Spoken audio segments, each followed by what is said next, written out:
Yo, what's up, YouTube? What's up, Steelers Nation? I had to kind of do an emergency podcast here because I don't know what the fuck's going on over in Pittsburgh.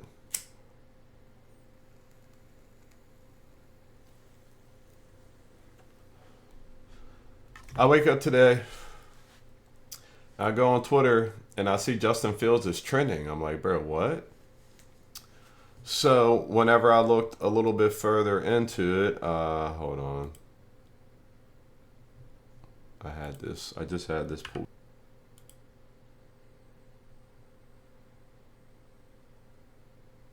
Here it is. All right, my bad. Okay, so per Adam Schefter, Steelers head coach Mike Tomlin said Russell Wilson is in consideration to start Sunday night versus the Jets. My opinion, it's not a good look, not the right thing to do. So, very first comment: 4-2 with both losses by 3 points. Yet Tomlin has created a QB controversy for absolutely zero reason by going with the guy who's not played a snap and is a decade older. Prize Picks comes in and says QB controversy at 4-2. And then Jeffrey Perkins comes in and says, why would they start the worst older guy who has no long-term future with the team? Because, of course, we got Russ on a one-year deal. So it got me to thinking, like, ever since week 1, maybe week 2, I've been calling for Justin Fields to keep the job.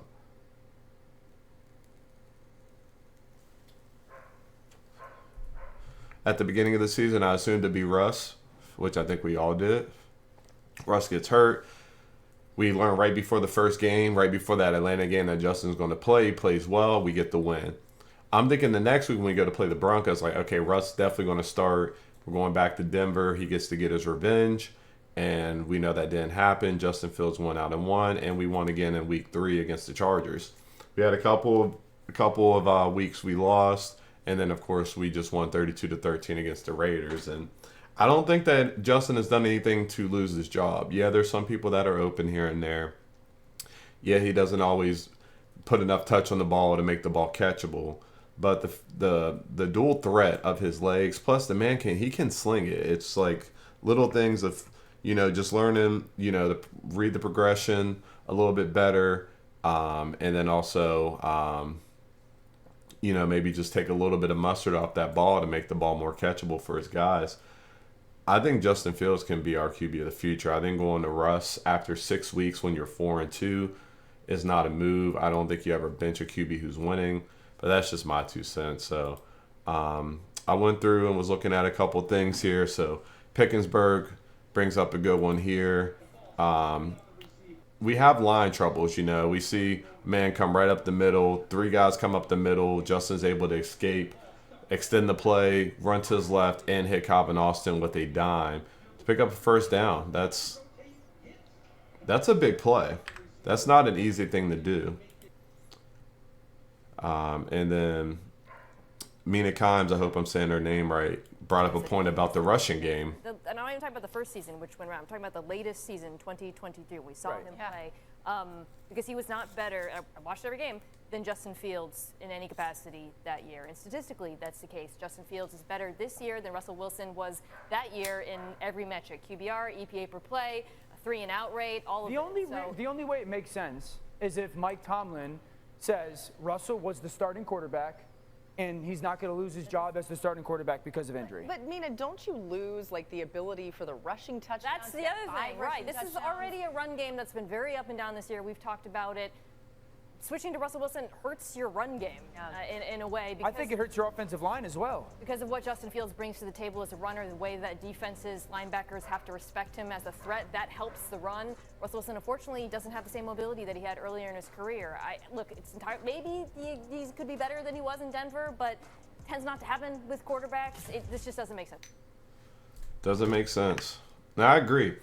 Justin's legs gives the line the ability to, if they miss a block or something, if there's a breakdown of some kind, Justin can make a play.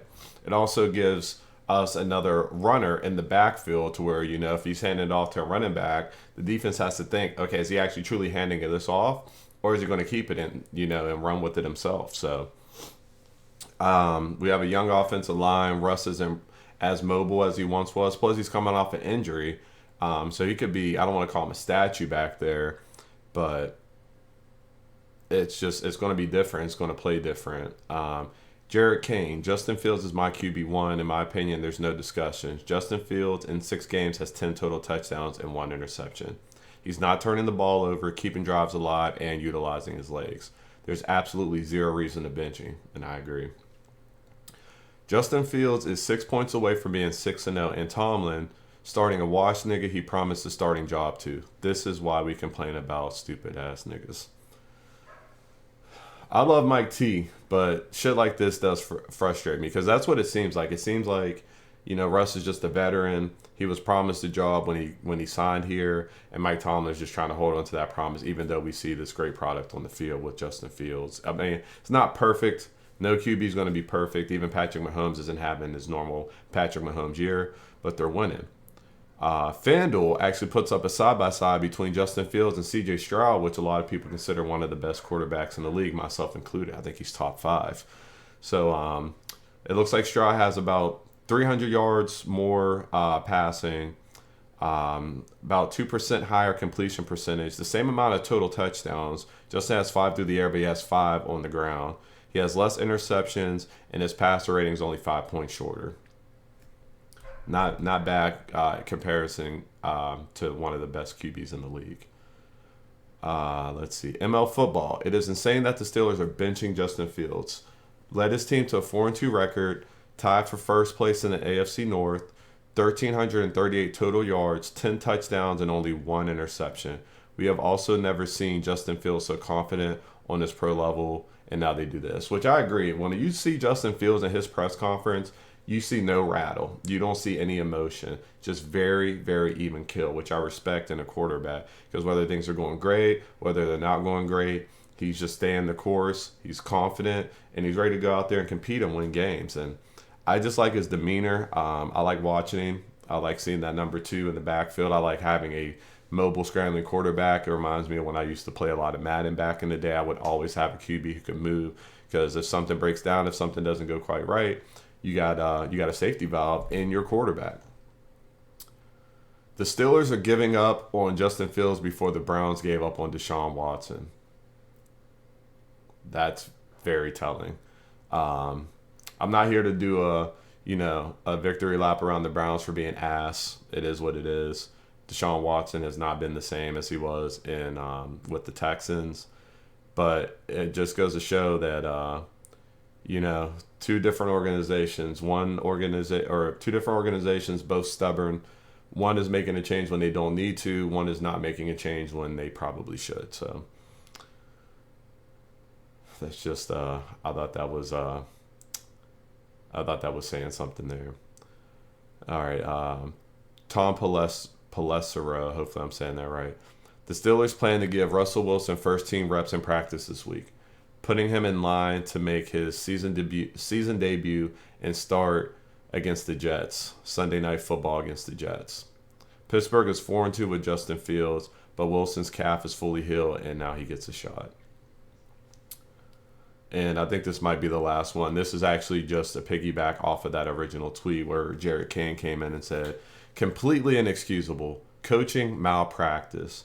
Justin Fields is 4-2 and has 10 touchdowns and 1 interception in 6 games. He has done nothing to warrant a QB change. Totally disagree with this decision. Let's see. Okay, there's a couple more. So this was Justin Fields on IG. Your normal day is someone else's dream, so be thankful every day, which is very true. I think a lot of us get caught up in our day-to-day. A lot of us are stressed out. The economy's fucked up. Everything's expensive. Everybody needs more money. Everybody's stressed out. There's a lot of anxiety. But I think a lot of times we forget how lucky we are. I'm pretty sure a lot of us can look back to where we were just, 5 years ago compared to where we are now and see how much progress, how much change, and how much better we have gotten as people over this last 5 years. And your bad day today could be one of your better days just a few years ago. That could be a very great day for somebody else who maybe isn't as fortunate as you. So, like I said, this is another reason why I like Justin Fields, man. He's just he's very relatable. He's very, very what's the word I'm looking for? Humble. He's very humble, and I just really like his demeanor. And this one I just thought was funny. Justin Fields like, we're 4-2, coach. Let's go get another win this week. And Mike Tomlin's like, yeah, you got to come over here and sit next to me here, buddy. And then I believe this was the last one. But you can't do this to me. You know how much I sacrificed? But you can't do this to me. Bro, the internet is full of comedians. Justin Fields, after going 4-2 with 10 touchdowns and only 1 pick, to get benched for Russell Wilson. So basically Twitter was on fire. I think there was over 50,000 tweets regarding this, which is crazy. But yeah, so what I actually did was I made a little pros and cons list here. Forgive me because it's not very well done here. I've never done one of these before. And you can see I had to use just whatever was available on my computer. So some of these run over, so I'm going to kind of read them. So these are my pros and cons to Justin starting. All right, just so we're all on the same page. So this is my pros and cons list to why we should keep Justin starting. So my pros were he's younger, he's more mobile, he's got a good deep ball, he could be our future. We're 4-2. He can run to escape when we're having line issues. He's already built chemistry with the offense through these 6 games. We know what we have in Justin Fields. He's winning, so usually you want to ride the hot hand that's winning your games.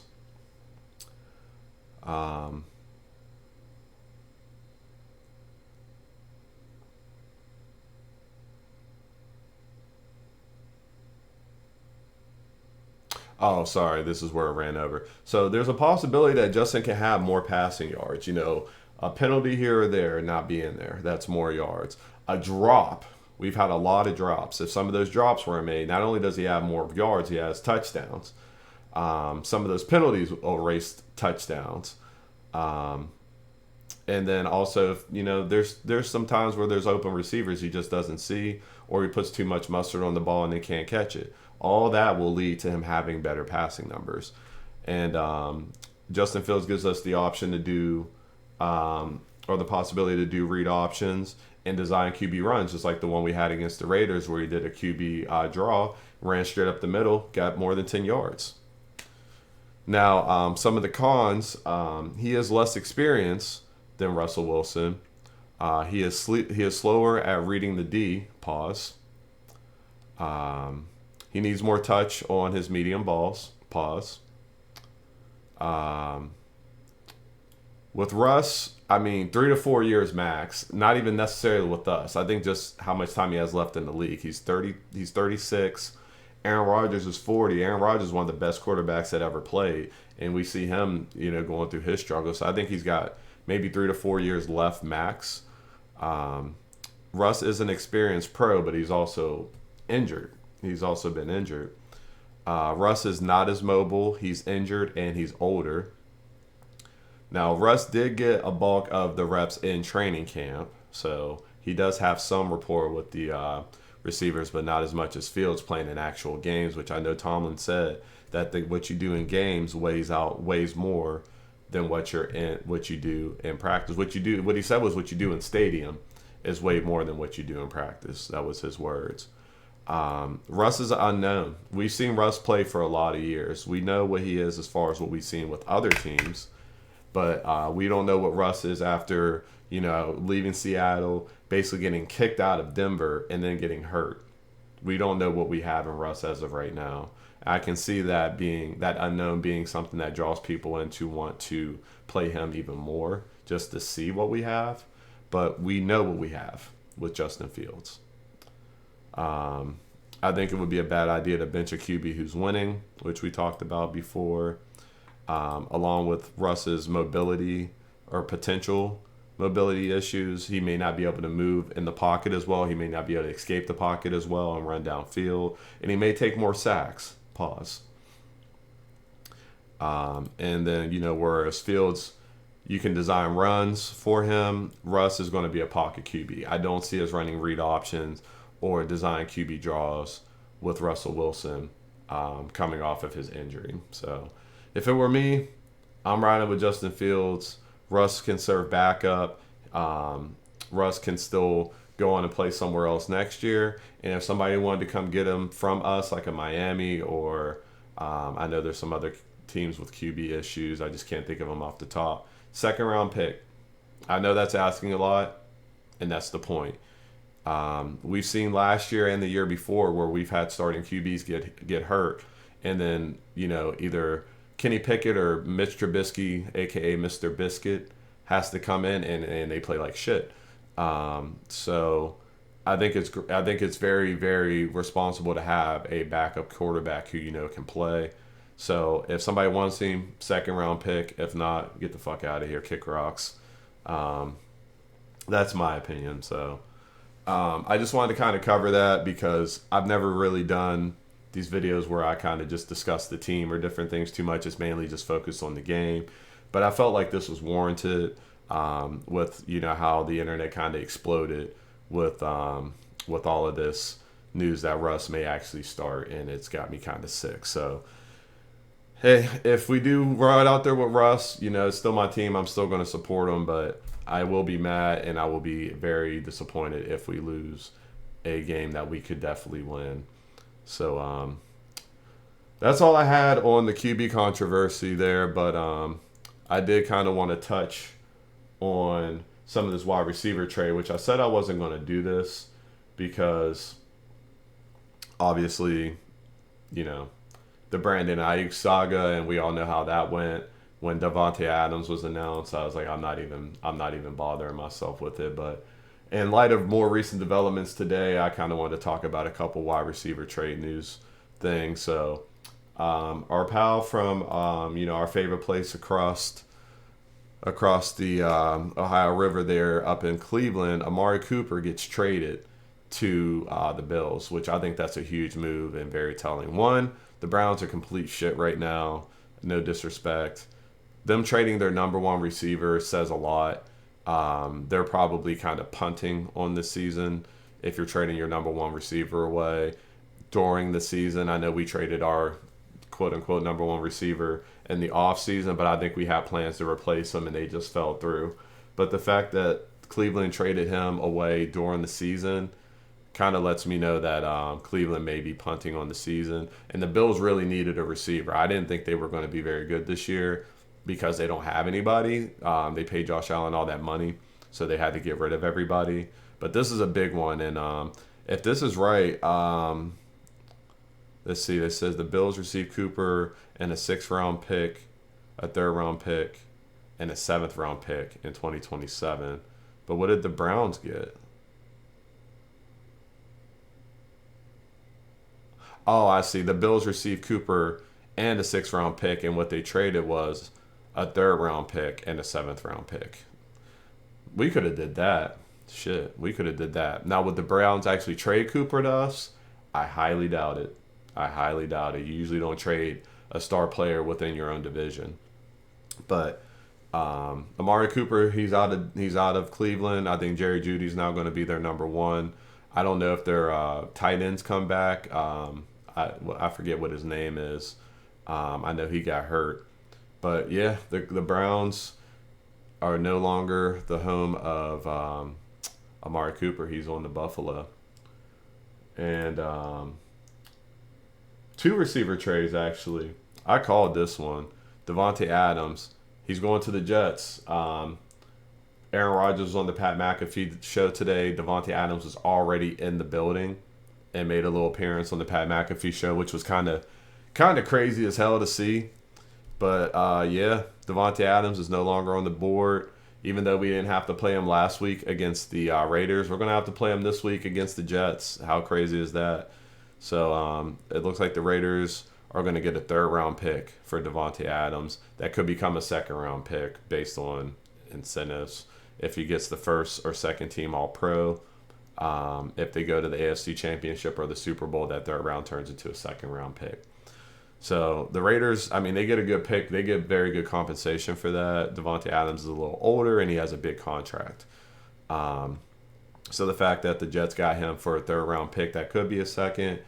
I think the Raiders recouped a lot of. I don't know the word I'm looking for, but they got a good trade out of that, so that's cool for them. I would have loved to have seen Devontae Adams in black and gold, but for one, I don't think we can afford that contract with how much we pay our defense. And two, I knew he didn't want to be here. I knew he wanted to go play with Aaron Rodgers. It was very obvious to see. The last two moves he's made to try to play with quarterbacks he preferred, and we all know what happens. He went to play with Derek Carr. Derek Carr gets traded, yada, yada. So Devontae Adams is no longer on the table. He is now going out to New York to play with Aaron Rodgers. But, whoopsie. One possibility that we could still have here, or a couple possibilities we could still have here, DeAndre Hopkins.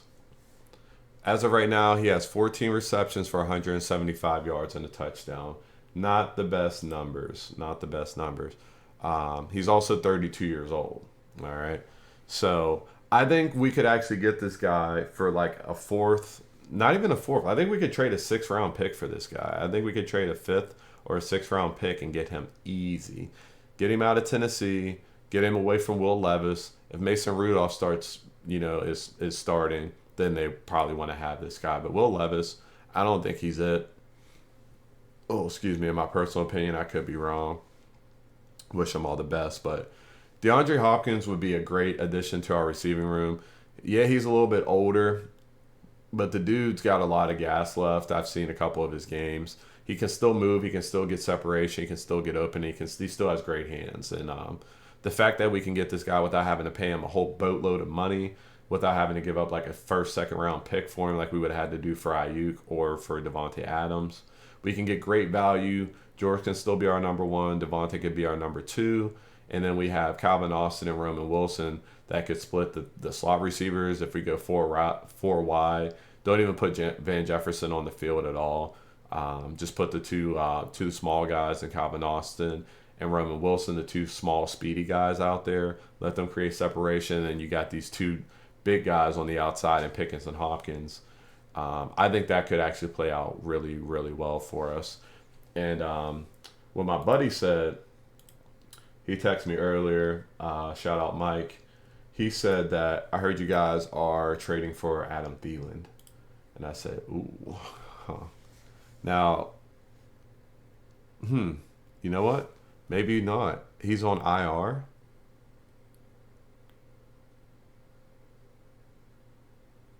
Damn. So he got hurt this past game. Oh, wait, no. He's only got 3 games on his schedule here.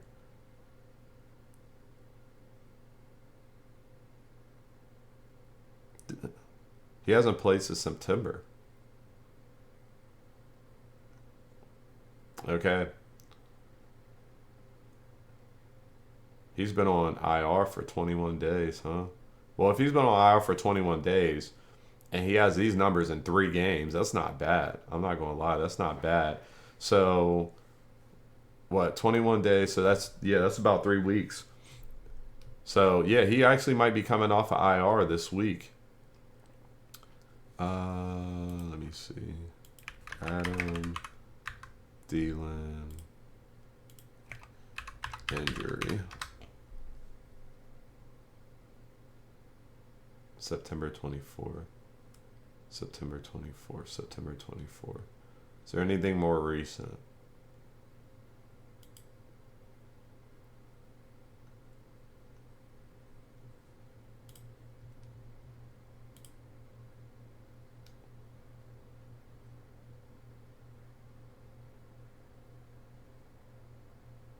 Hmm.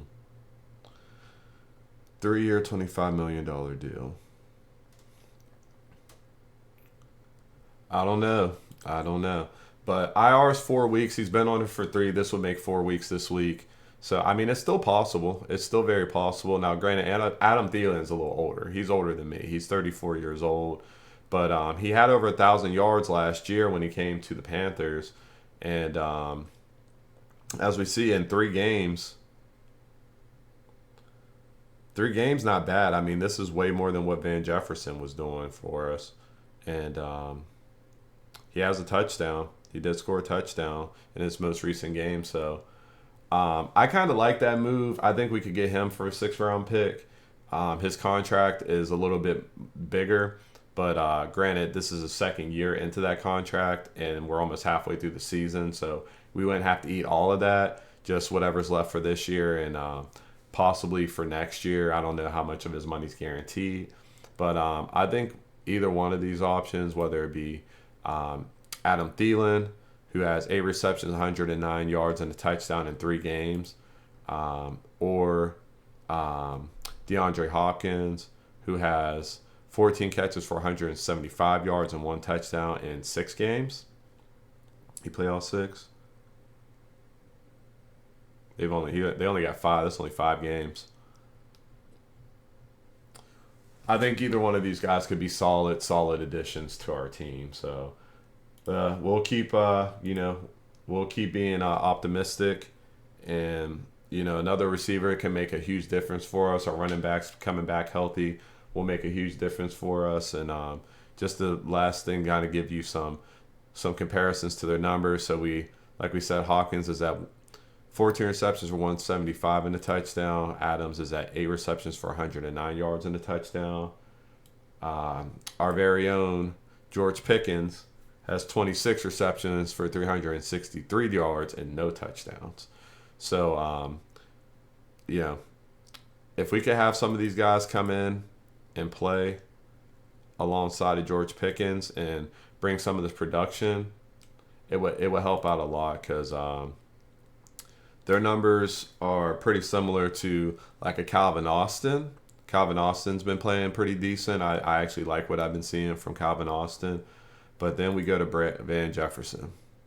Yikes. This is technically our number 2 receiver right here. Calvin Austin comes in and plays a lot of slot for us. So, yeah, that's not good at all. We know Roman Wilson has not. I mean, he played last game, and he looked good out there. I'm not going to lie. But he didn't get targeted. Like, he has no stats other than, reps. He has some reps. I won't bring up Pat Freiermuth because he's a tight end, and we're talking about receivers, so that kind of just, it doesn't bring anything of value here. We know what Freiermuth is and how good he is, but we need a receiver. We need another receiver. So,